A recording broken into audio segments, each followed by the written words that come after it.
Hi everyone, in this video I'm going to show how to change your age on Instagram, no updates.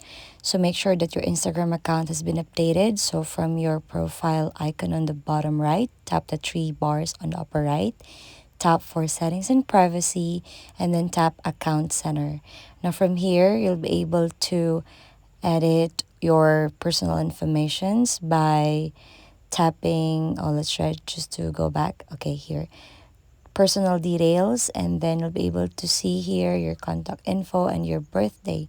So tap on your birthday and tap on the edit section, and you can actually edit your birthday. So this birthday is used for the accounts and the profile that connected with your account. So any changes you will make will apply to all of them. So once you are done editing the date of your birthday, that will be automatically set and it will update your age right away. Then tap continue. So that's it. If you find this helpful, please don't forget to give us a like and subscribe for more updates.